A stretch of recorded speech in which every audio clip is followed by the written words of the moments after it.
Aujourd'hui, cette date de la liberté mondiale et de la presse arrive au moment où le Burundi compte plus de 100 journalistes en exil.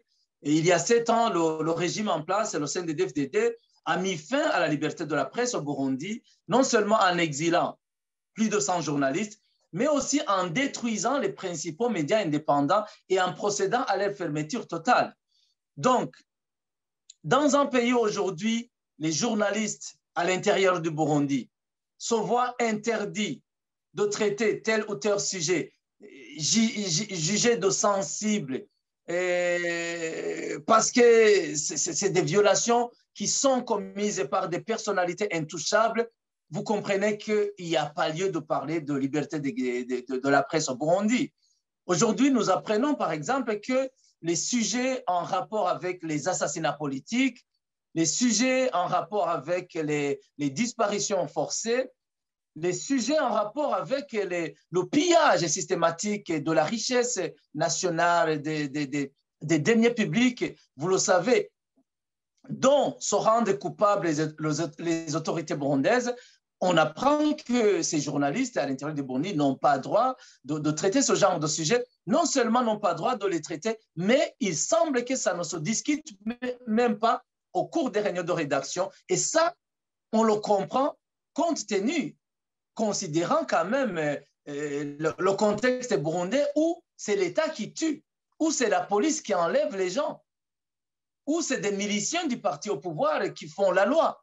Donc, je pense qu'au Burundi, on ne peut pas vraiment parler de liberté de la presse dans ce contexte. Alors, on n'oublie pas que le Burundi compte plus de 100 journalistes en exil, je le disais tout à l'heure.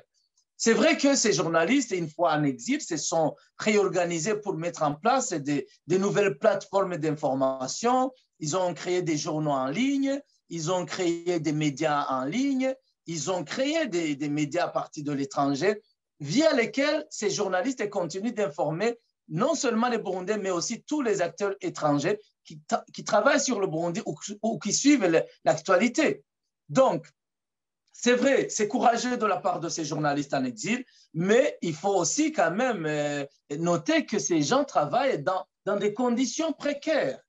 Ces gens sont dans un traumatisme, je dirais, psychosocial du fait qu'ils sont, pour certains, séparés de leur famille, pour d'autres, ils évoluent dans des situations quand même précaires.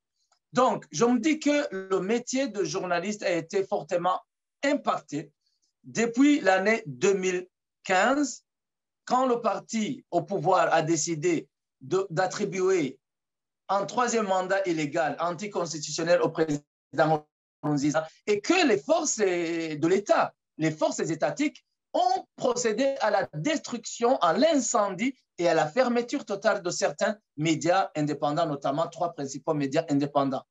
Donc, aujourd'hui, je pense que ce qui se passe au Burundi, c'est une terre interdite à la presse, c'est la prédation absolue de la presse exercée par le régime. Je pense que c'est triste, effectivement, mais c'est vraiment une situation sur laquelle tous les acteurs devraient se pencher pour quand même éviter à ce qu'un pays qui est quand même accusé de commettre des crimes contre l'humanité ne peut pas rester sans observation comme ça, et surtout de la part d'une presse libre et indépendante. Ça me fait un peu rire quand, franchement, j'apprends que le Burundi aurait été classé 2e pays dans notre sous-région. Donc, je pense que vous faites allusion à la communauté est-africaine. Vraiment, pour moi, ce classement me paraît un peu particulier, un peu bizarre, mais je pense, comme je vous le disais, qu'il faut vraiment un peu essayer de retourner la question aux responsables de l'organisation qui a fait ce classement